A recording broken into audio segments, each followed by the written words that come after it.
안녕하세요, 코비에TV입니다. 오늘 준비한 무서운 이야기는 일본에 거주하고 계시는 구독자 은기님께서 보내주신 실제 사연입니다. 오늘 사연은 메일을 열어가지고 사연을 직접 읽어보고 이건 진짜 임팩트가 좀 있다 싶어가지고 선택한 사연입니다. 지금부터 제 시점에서 1인칭으로 이야기를 들려드리도록 하겠습니다. 그럼 이야기 바로 시작하도록 하겠습니다.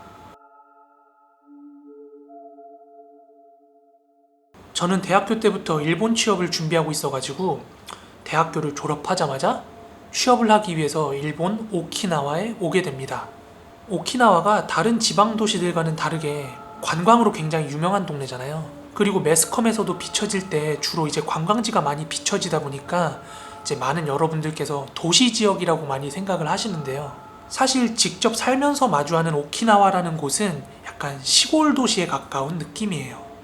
제가 일본으로 정식으로 취업을 하게 되고 비자 문제 같은 걸 다 해결하고 일본에 들어왔을 때는 바로 제가 혼자 살 자취방을 구해서 들어온 게 아니라서 당분간은 회사 기숙사에서 거주를 했습니다. 다행히도 회사에서 무료로 기숙사를 제공을 해줬어요. 그 당시 제가 살았던 기숙사의 모습을 묘사를 하자면 1층으로 된 단독주택 같은 건물이었는데요. 실내는 마치 게스트하우스 같은 느낌이라고 생각을 하시면 좋을 것 같아요. 이제 기숙사 문을 열고서 들어가면 이제 거실과 같은 넓은 공간이 있는데 한편으로는 넓은 바 같은 형태로 부엌과 같은 공간이 존재했습니다. 그리고 그 공간을 지나서 안쪽으로 침실이 있는 구조였는데요. 침실의 경우에는 왼편에 2층 침대가 있었고 오른편으로는 그냥 매트리스가 하나가 깔려 있었어요. 그래서 기숙사에서는 총 3명이 거주할 수 있었습니다. 그런데요, 앞서 말씀드렸던 대로 이제 거실에 있는 그 바 형태의 식탁이 있었거든요. 그 식탁에 벽면에 선반이 하나 있었거든요. 그 선반 위에는 기모노를 입고 있는 일본 전통 인형이 하나 올려져 있었어요. 그리고 그 전통 인형은 유리관 안에 보관되어 있었습니다. 그런데 그 인형은 제가 기숙사를 처음 입주할 때부터 굉장히 눈에 밟히더라고요. 아마 영상 보시는 분들도 많이 아실 텐데 그 일본 전통 인형 보면은 굉장히 사람처럼 섬찟할 만큼 사람처럼 생긴 그런 인형들 많이 있잖아요. 그리고 표정도 굉장히 뭔가 무표정 또는 스산하게 생긴 그런 인형들이 많잖아요. 저희 기숙사에 있는 인형도 그렇게 약간 소름 돋게 생겼습니다. 그런데 기숙사에 처음 입주할 때는 이제 신입사원으로서 해외 취업을 처음 해서 온 거기 때문에 적응도 해야 되고 일도 배워야 되기 때문에 굉장히 정신이 없이 시간을 보냈어요. 그렇게 지내다 보니까 뭐 인형이 있던 없던 그 내 알 바가 아니었던 거죠. 그런데 하루는 저랑 기숙사에서 같이 지내던 선배님이 한 분 계셨어요. 그 선배님께서 이제 먼저 한국으로 귀국을 하는 일정이 잡혀가지고 귀국 전날에 같이 식사를 하게 됐습니다. 그렇게 저녁 식사를 맛있게 같이 하고 식구땡이라고 그러죠? 같이 담배를 한 대 피우고 있는데 그 선배님께서 저한테 얘기를 하더라고요. 코비야, 너는 나 믿냐? 뭐예요 선배, 돈 필요하면 말씀하세요, 빌려줄게요. 됐고 그런 거 아니고 사실 내가 신기가 있다고 말은 못하겠는데 나는 귀신을 가끔 볼 때가 있다? 네? 근데 갑자기 뜬금없이 그건 왜? 믿고 안 믿고는 네 마음인데 내가 하나만 당부를 할게. 우리 기숙사 부엌 쪽에 있는 그 인형 있잖아. 그거 혹시 무슨 일이 있더라도 절대로 다른 데다 옮기거나 위치 바꾸면 안 된다. 무슨 일이 있어도 무조건 저 위치에 놔둬야 돼. 알았어? 그날은 선배가 귀국하기 전날이라 저녁 식사를 하면서 술도 좀 거하게 마셨거든요. 그래서 저는 그 선배가 그냥 술 먹고 대수롭지 않게 농담하는가 보다 뭐 그런 정도로 받아들였어요. 당장 내일 해야 될 일이 중요한 거지 그 인형 따위가 뭐라고. 그래가지고 대충 선배한테 예 하면서 그렇게 대충 대화를 흘려 넘겼어요. 그렇지만 지금 와서 생각해보면 절대 가볍게 생각해선 안 되는 말이었어요. 그렇게 그 선배가 한국으로 떠난 뒤에 한 2달 정도 시간이 흘렀습니다.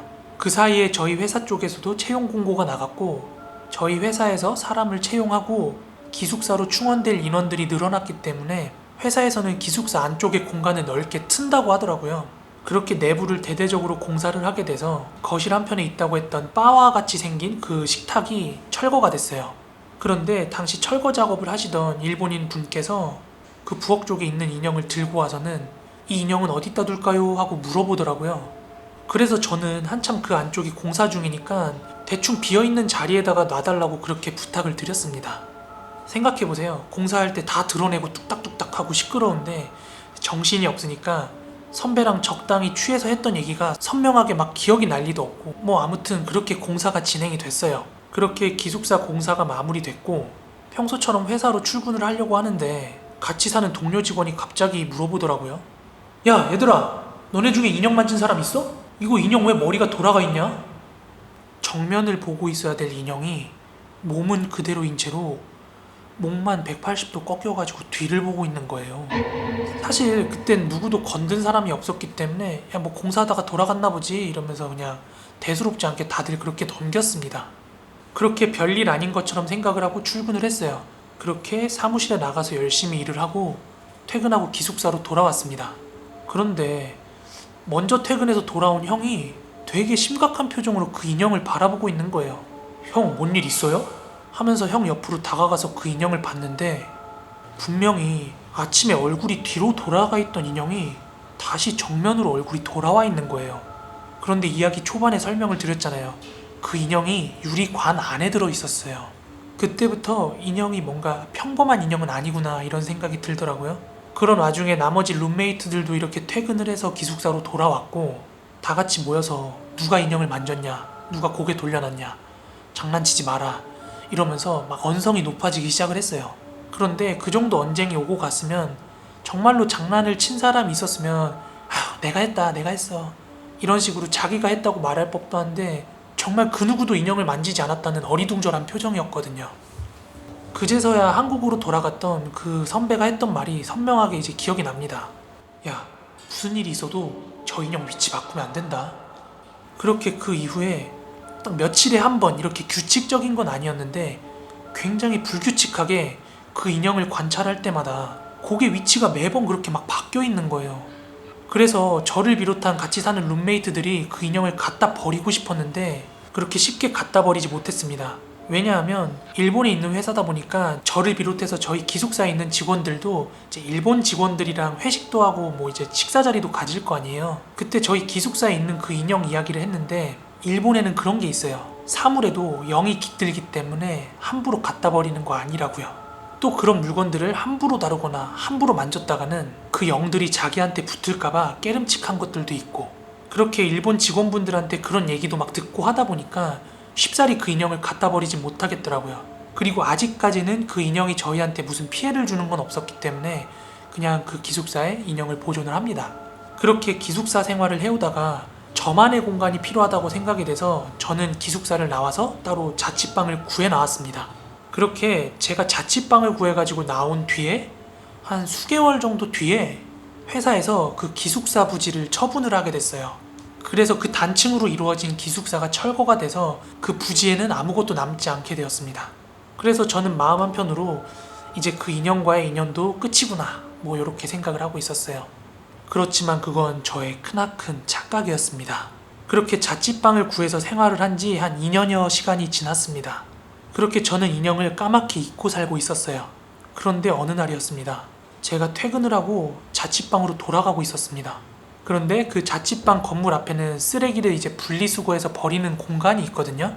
자취방 건물을 들어가려면 그 분리수거장을 이렇게 지나서 들어가야 됐어요. 그런데 그 쓰레기장에 기숙사에 있던 그 기모노 입은 일본 인형이랑 너무나도 닮은 인형이 버려져 있는 거예요.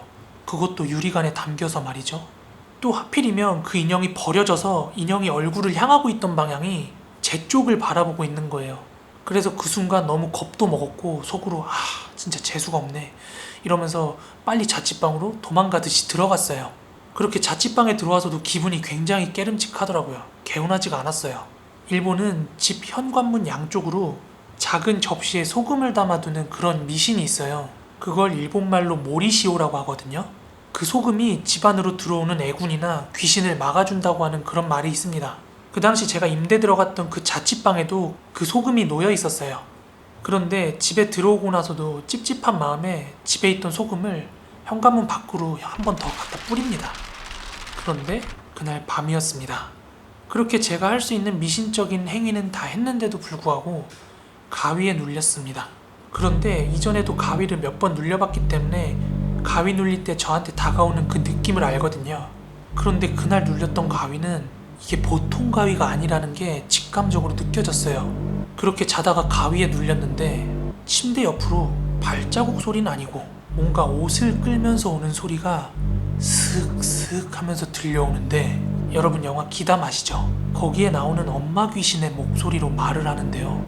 정확하게 발음까지 똑똑히 들리더라고요. 바네시니 노이, 바네시니 노이. 그 말을 제가 가위를 눌리는 내내 반복을 해서 얘기를 하는데요. 너무 공포스럽고 소름 돋는 한편 일본어를 아주 오랫동안 공부했던 저도 그 의미를 모르겠더라고요. 그렇게 되풀이되는 말을 얼마나 들었는지를 모르겠는데 한참 있다가 그렇게 가위에 풀려서 잠에서 깨게 됩니다. 정말 평소에 눌렸던 가위랑은 다르게 정말 온몸에 힘이 풀리고 기진맥진하더라고요. 그렇지만 그 와중에도 제가 가위를 눌리면서 들었던 그 단어의 뜻이 궁금해서 핸드폰을 열어서 검색을 했어요. 바네시니노이? 바네시니노이가 뭐지? 하면서 계속 검색을 하는데 명확한 뜻이 안 나오더라고요. 뭐 혹시나 오키나와 지방 사투리인가 싶어서 일본어로도 검색을 해봤는데 별다른 검색 결과가 안 나오는 거예요. 그래서 한참 동안 그 단어의 의미가 뭘까 생각을 하면서 막 추리를 하기 시작합니다.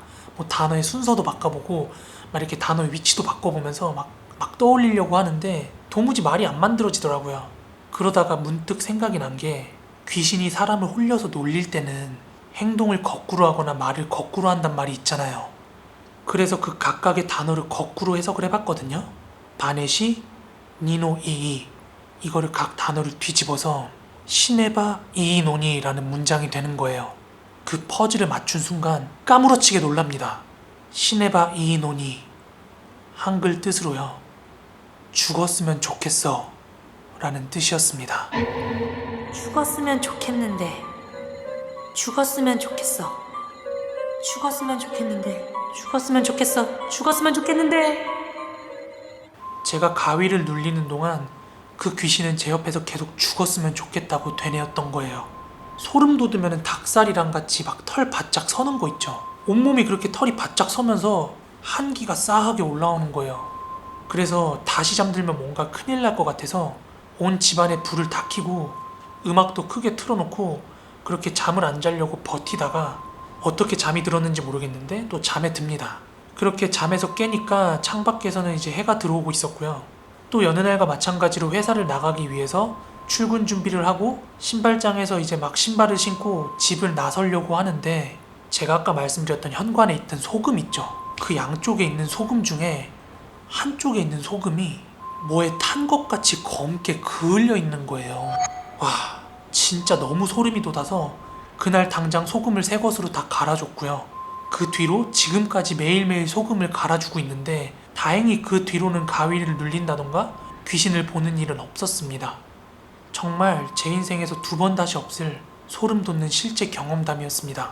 또 몇 가지 첨언을 하자면, 특히 일본에서도 이 오키나와는 귀신이 정말 많은 지역으로 일본 안에서도 유명한 지역이에요.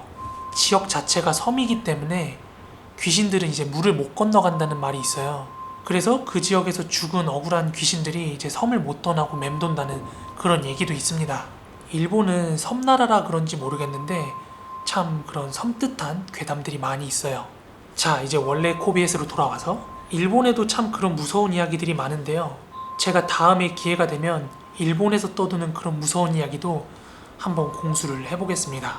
아무쪼록 또 열심히 일도 하고 영상도 업로드하다 보니까 금요일이 왔네요.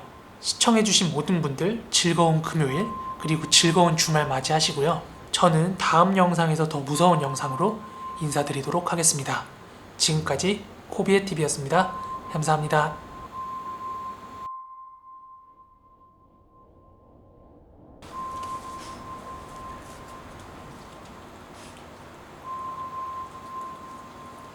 그만을 타라.